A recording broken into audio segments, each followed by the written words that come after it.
Assalamualaikum warahmatullahi wabarakatuh. Selamat pagi anak-anak 11 BDP 1 dan 11 BDP 2. Bagaimana kabarnya? Semoga kita semua selalu diberikan kesehatan ya. Amin. Pertemuan ke-6 kali ini bertemu lagi dengan Ibu di penataan produk. Kali ini sebelum memulai pelajaran, ada baiknya kita berdoa terlebih dahulu. Berdoa menurut agama dan kepercayaan masing-masing, berdoa dimulai. Berdoa selesai.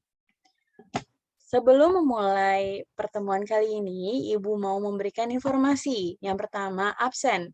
Jangan lupa kalian isi absen. Untuk link absen sudah Ibu berikan di WhatsApp grup. Silahkan kalian lihat dan jangan lupa absen. Kemudian untuk tugas kelompok, ada makalah dan PowerPoint. Jangan lupa untuk dikumpulkan di Google Classroom. Selanjutnya, kita akan membahas tentang spesifikasi produk. Minggu kemarin kita sudah mempelajari tentang atribut produk. Ada yang masih ingat? Ada merek, ada kemasan, ada pelabelan, ada jasa pendukung produk, layanan pendukung lainnya, dan tentunya ada jaminan dan garansi. Nah, sekarang kita akan bahas tentang spesifikasi produk. Bisa kita ambil contoh spesifikasi produk, misalkan HP, handphone yang kalian punya nih, spesifikasinya gimana? Misalkan kameranya berapa megapiksel, terus ini brandnya apa, mereknya. Nah, saat ini kita akan membahas tentang spesifikasi produk. Info penting, Ibu harap kalian melihat video ini dengan kondisi duduk siap belajar. Jangan lupa siapkan pensil dan juga buku tulis.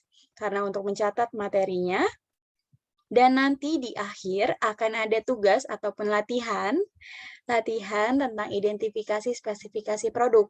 Jadi, Ibu harap kalian menonton video ini sampai habis. Kita mulai saja. Yang pertama, tujuan pembelajaran. Tujuan pembelajaran dari materi kali ini, kalian sebagai peserta didik dapat menjelaskan pengertian spesifikasi produk, bagaimana jenis-jenis spesifikasi produk, syaratnya seperti apa, dan tentunya kalian dapat menganalisa data spesifikasi dalam rincian produk, baik itu drink, food, fresh, kosmetik, dan fashion and sport. Kita lanjut saja. Materi kali ini kita akan membahas yang pertama, pengertian spesifikasi produk. Yang kedua, jenis-jenis spesifikasi produk. Yang ketiga, syarat spesifikasi produk. Yang keempat, kita akan membahas tentang kalian akan dicoba menganalisa data spesifikasi produk. So, prepare yourself. Kita mulai dari pengertian spesifikasi produk. Pengertian spesifikasi produk adalah istilah yang digunakan untuk menggambarkan atribut produk secara rinci, meliputi merek dan identifikasi produsen, daftar kelebihan atau fitur produk, larangan dan standar penggunaan produk, tanggal kadaluarsa untuk produk makanan, minuman, obat-obatan. Kemudian ada desain dan gambar produk yang menggambarkan secara visual dan mencatat karakteristik pembeda lainnya dengan produk sejenis. Mungkin sama seperti atribut produk, kayak misalkan ada merek, ada kemasannya seperti apa, desainnya dilihat. Nah, ini jadi salah satu peranan penting bagi konsumen untuk memiliki atau membeli produk tersebut. Nah, selanjutnya kita akan membahas tentang spesifikasi produk dalam penataan produk. Nih, Ibu minta kalian membayangkan nih. Sebelum membayangkan, spesifikasi produk digunakan sebagai salah satu poin penting dalam pengelompokan barang saat penataan produk atau pendisplayan barang. Ibu mau ajak kalian nih, misalkan nanti di semester kedua nih kalian melakukan praktik kerja lapangan atau PKL nih. Diminta nih kalian di sebuah retail untuk mendisplay barang. Nih, Ibu ambil contoh ya. ini ada golongan barang fashion. Nih, di sini ada golongan barang, kelompok, jenis, merek, dan keterangan. Ini memudahkan kalian untuk mendisplay barang. Contohnya kalian disuruh untuk mendisplay pakaian dewasa. Nah, dari pakaian dewasa kan dibagi menjadi dua, ada pakaian pria dan pakaian wanita. Kemudian juga dibagi nih, kalau pakaian pria, kita ambil contoh di pakaian pria ya. Ada celana, baju, sama dasi. Nah, setelah itu ada mereknya, misalkan ada ya tokonya itu, clothing brand-nya itu, di retail itu juga ada merek Billionaires Project, Erigo, sama Boss. Nah, keterangannya di sini ada misalkan bahannya wool, cotton, atau lainnya. Nah, ini memudahkan kalian nih kalau disuruh atau diminta, maksudnya diminta untuk mendisplay barang, mendisplay barang pakaian. Nah, ini begini spesifikasinya seperti ini, jadi terlihat kelompoknya apa, jenisnya apa, sampai golongan barangnya. Nanti kita akan pelajari lebih lanjut di materi akhir. Yang selanjutnya kita akan membahas tentang jenis-jenis spesifikasi produk. Nih, spesifikasi produk dikelompokkan menjadi 3. Harap diingat, menjadi 3. Ada barang supermarket, barang fresh, dan barang fashion. Dari ketiga barang tersebut juga dispesifikasikan kembali menjadi beberapa departemen. Yang pertama ada barang supermarket. Nih, di sini di sebelah kiri ada barang supermarket. Di sini bisa dikatakan departemen food. Foodnya ini ada noodles atau permimian nih. Barang fresh. Fresh ini kalau kita lihatnya salah satu departemen yang kalau kita lihat tuh seger bawaannya dan seneng gitu ngelihat yang ijo-ijo. Nah, ini barang fresh, sayur-sayuran, buah-buahan, frozen food, nah ini termasuk dari barang fresh. Kemudian ada barang fashion. Kita tahu sendiri barang fashion itu ada baju dan diberi departemennya, ada departemen anak-anak, untuk remaja, dan sebagainya. Yang pertama, kita akan membahas tentang jenis spesifikasi produk pada bagian barang supermarket. Barang supermarket juga dibagi menjadi 5 departemen. Ada departemen food, departemen non-food, departemen household, dan departemen toys, serta departemen stationery. Departemen food juga dibagi menjadi 16 bagian. Ada milk and milk powder, kayak susu untuk bayi sampai orang dewasa, biskuit ini wafer, misalkan, drink itu minuman, makanan kaleng atau disebut canned food. Canned food ini makanan yang diawetkan dalam kaleng, misalkan sarden, ataupun ada kornet, itu termasuk dari bagian departemen food, makanan kaleng. Snack ini kayak makanan ringan, termasuk juga hasil UMKM, misalkan ada produk makaroni pedas, dan sebagainya, termasuk dari snack. Seasoning ini aneka macam bumbu masakan lokal, misalkan ada bumbu rendang, misalkan ini termasuk bagian seasoning. Local basic, harus diingat local basic ini adalah bahan sembako. Bakery ini roti tawar, roti manis, dan sebagainya. Baking needs nih yang ibunya ataupun kalian suka bikin kue, ini terdiri dari bahan-bahan pembuatan kue, misalkan mau bikin roti, ada pakai vermipan, dan sebagainya. Terus ada candies and chocolate, kayak permen dan coklat, noodles itu mie, ada mie-nya banyak ya, berbagai macam. Breakfast ini bisa minuman ataupun makanan. Kalau minuman ada kopi, teh, susu. Kalau yang makanan misalkan ada oat, terus ada energen, bisa juga ada granola, ada sereal, itu termasuk dari breakfast. Kalau sirup ini minuman sari buah, cooking oil ini minyak, dry goods ini makanan yang diawetkan dengan cara dikeringkan. Ada yang tahu? Salah satunya adalah ikan asin. Selanjutnya ada cigarette atau rokok. Nah, departemen non-food ada 10. Hair care, contohnya apa? Shampoo, ada minyak rambut Gatsby nih yang cowok, terus ada body care, ada hand body, ada body butter, skincare kita ambil contoh salah satunya facial wash. Mouth care, ada sikat gigi, ada odol, terus ada obat kumur. Cleaning aid ini apa? Cleaning aid ini adalah aneka bahan untuk pembersih baju ataupun lantai, seperti Rinso, Soklin, dan teman-temannya. Insect killer ini kayak baygon, hit hit untuk pembasmi nyamuk, ini termasuk dari insect killer dan departemen non-food. Air freshener ini seperti Stella jeruk. Ada yang tahu tentang Stella jeruk? Ini jadi air freshener. Tissue and paper product di sini seperti aneka tisu, ada tisu basah, tisu kering dan sebagainya. Ada kosmetik tradisional dan internasional dan obat-obatan. Kalau household harus ingat household ini perlengkapan rumah tangga. Electrical ini alat rumah tangga yang menggunakan listrik kayak kipas angin, magicom, ada setrika. Partyware ini buat acara ulang tahun. Dibutuhkan apa aja nih? Ada gelas plastik atau gelas kertas dan sebagainya. Seasonal goods, kita udah belajar nih seasonal goods. Seasonal goods ini barang musiman. Kalau lagi hujan, ada payung, ada jas hujan. Selanjutnya ada luggage. Luggage ini ada koper kalau mau pergi. Nah, ini termasuk dari departemen household. Selanjutnya ada hardware. Ini tuh perkakas nih yang cowok-cowok nih atau bapak-bapak nih biasanya di departemen household pasti rame di bagian hardware. Kayak palu, gergaji dan sebagainya. Souvenir. Souvenir ini berupa gantungan kunci, jam dan lainnya. Plasticware. Plasticware ini perlengkapan rumah tangga dari bahan plastik. Kitchenware ini perlengkapan yang ada di dapur. Teman-temannya di dapur, temannya wajan, panci, dan sebagainya. Selanjutnya ada melaminware. Melaminware ini yang bentuk bahannya melamin. Kan ada bahan plastik, yang ini bahan melamin. Cleaning equipment ini kayak sapu, keset, pel-pelan, yang termasuk cleaning equipment. Kalau glassware ini bahan ataupun perlengkapan rumah tangga yang berbahan dasar kaca. Nah, departemen toys nih yang punya adik kecil ataupun dulunya pernah sering kalau diajak ke supermarket, excited banget ke departemen toys.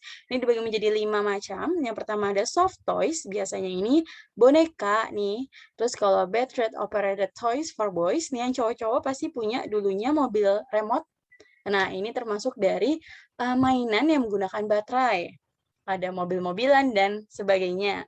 Battery operated toys for girls. Yang cewek-cewek juga punya loh barang mainan yang menggunakan baterai. Contohnya tongkat princess, ada tongkat princess ataupun alat masak nih, main masak-masakan, kompornya bisa nyala. Nah, itu. Selanjutnya ada game. Game di sini bisa dikatakan sebagai peralatan bermain yang digunakan anak-anak, peralatan tradisional, permainan tradisional misalkan congklak. Kalau internasionalnya misalkan ya, ada Uno, kartu Uno, misalkan seperti itu ya. Kalau educational toys bisa dikatakan sebagai permainan yang mengasah pikiran juga. Misalkan salah satunya Lego. Lego kan mengajak anak-anak untuk bermain sambil membuat konstruksi, membuat rumah, mobil-mobilan, dan sebagainya. Kalau departemen stationery, Ibu anggap kalian sudah mengetahuinya, yaitu ada pensil, buku, tas, pulpen, dan teman-temannya. Ini bentuknya seperti ini ya, mohon dilihat dengan seksama karena nantinya kalau Ibu buat soal, tidak jauh dari gambar yang ada di sini. Jadi mohon diperhatikan yang di kiri itu departemen food, departemen household yang di bawah, yang di kanan ada departemen non-food. Yang di kiri ada departemen toys, yang di kanan ada departemen stationery.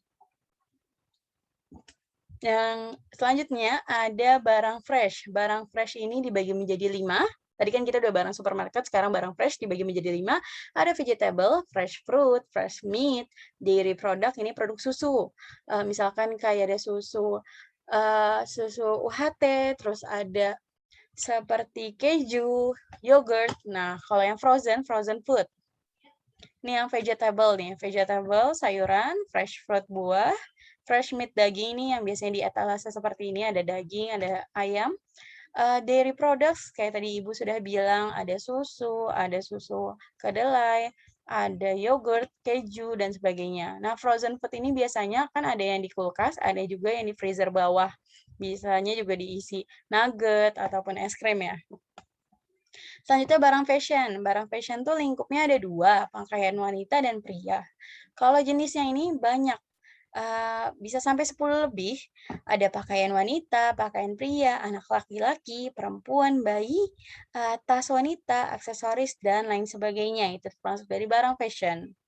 Nih kita lihat Ibu berikan 3 contoh fotonya, pakaian wanita, pakaian pria, pakaian anak perempuan. Sekarang kita bahas tentang syarat spesifikasi produk. Rincian data dalam spesifikasi dan komponen produk. Kita sudah membahasnya ya minggu lalu, namun Ibu berikan gambarannya sedikit lebih awal, yaitu nama produk. Nama produk ini nama yang diberikan sederhana namun menjadi data jati diri produk tersebut. Nomor SKU. SKU ada yang masih ingat? SKU adalah Stock Keeping Unit. Stock Keeping Unit ini kode unik yang diberikan kepada setiap item barang dari produsennya. Selanjutnya ada deskripsi produk, sebuah deskripsi yang lebih mendalam, contohnya kalau dia jualan jam, lebih dideskripsikan lebih, kalau jamnya ini benar-benar grade ori, dan sebagainya. Brand atau merek ini sebuah nama dari produk utama, misalnya Pepsodent, walaupun namanya Pepsodent dia juga banyak variannya kan. Nah, warna sama bahan menjadi penentu, atau menjadi bahan yang harus diucapkan secara jelas. Misalkan kita nih, yang cewek-cewek beli lipstick, harus jelas warnanya ini, dan memudahkan kita juga, dan memudahkan penjualnya. Nah, bahan juga yang cewek, yang hijabers nih, bahan mau beli kerudung harus benar-benar disebutkan dengan baik, yang jelas. Misalkan mau beli kerudung, bahannya polycotton ataupun yang lainnya. Dimensi tanpa kemasan dan dimensi dengan kemasan harus memberikan detail yang lebih. Detailnya jelas, ukurannya berapa, brand-nya ada, kayak pelabelan. Kita sudah belajar tentang pelabelan ya. Biaya ini harga yang dikeluarkan. Yang selanjutnya ada MSRP, Manufacturer Suggested Retail Price. Harga, misalnya kita sudah terkenal nih, kita ada yang mau reseller. Nah, kita harus menetapkan harga yang harus dijalankan oleh reseller. Jangan sampai harga yang dipakai reseller itu lebih murah. Pokoknya harus sama. Nah, negara asal. Negara asal ini misalkan di mana produk itu udah dibuat, made in Indonesia lah, atau kayak Nike kan ada made in apa aja kan banyak. Nah, HS kode klasifikasi bagi kalian produk yang mau dijual ke luar negeri. Nah, nih kode unik ini sebagai sistem penomoran. HS ini harmonized system yang dikeluarkan oleh Badan Cukai. Selanjutnya menganalisa data spesifikasi. Di sini kita nih Ibu kasih caranya, misalkan ada pengodaan produk supermarket. Pengodaan produk supermarket ini bisa kita ambil contoh, ada kode departemen dan kelompok barang. Kode departemen, misalkan di sini ada sampai 6 ya. Yang pertama kode departemen 1 ada departemen kosmetik, departemen kedua ada kemeja dan kebutuhan pria, dan sampai yang keenam nih, yang keenam ini departemen koper, tas, dan sepatu. Nah, yang selanjutnya lebih jelas lagi. Kan kalau di supermarket ataupun retail memiliki lantai yang banyak ya. Nah, di sini Ibu ambil contoh lantai pertama, misalkan ada departemen kelompok barangnya itu departemen kosmetik, 1, departemen keduanya itu kemeja dan kebutuhan pria, yang ketiga ada departemen kebutuhan wanita. Kode counternya itu banyak, sesuai dari supermarket atau retailnya. Misalkan di sini ada sampai 11. Kode barangnya 307 untuk kosmetik pria, 309 untuk kosmetik dewasa. Misalkan seperti ini. Ini tergantung dari retail atau tempat supermarketnya. Di sini ada juga nih dijelasin lengkap kode barang, spesifikasi barang berikut nih. Jadi jelas gitu. Ini memudahkan kita nih sebagai pegawai ataupun konsumen. Nah, Ibu kasih contoh, misalkan seperti ini. Kalian nih mau display barang, dikasih contoh barangnya ada kode seperti ini pengodaannya. 02, 05, 205. 02 ini departemen, 05 ini kode counter, kalau 205 ini kode jenis barang. Nah, kita breakdown, kita coba cari. Tadi kan 02, 05, 205. 02 berarti departemen kemeja dan kebutuhan pria, kode counternya itu 5, kode barangnya 205 berarti spesifikasi barangnya yaitu t-shirt. Jadi bisa kita ambil jawabannya nih, 02, 05, 205, berarti kalau kalian dapat kode ini, oh kita diminta untuk mendisplay barang t-shirt di Departemen Kemeja dan Kebutuhan Pria, counter 5. Sekarang, latihan nih. Ibu berikan latihan, kalian coba identifikasi pengodaan di bawah ini. Ibu kasih 3 kode di sini, 01, 03, 308, 02, 11, 203, 03, 01, 102. Kalian coba jawab sesuai kayak contoh yang Ibu berikan, dilihat kembali lagi boleh di tabel yang tadi Ibu buat, silahkan dilihat. Silahkan jawab pengodaan produk tersebut di kolom komentar YouTube ini. Kolom komentar ini, jangan lupa tulis nama lengkap dan kelas. Selamat mengerjakan. Terima kasih. Jika ada pertanyaan, silahkan bertanya di WhatsApp grup maupun personal chat ke Ibu. Sekian dari Ibu. Wabillahi taufik wal hidayah. Wassalamualaikum warahmatullahi wabarakatuh.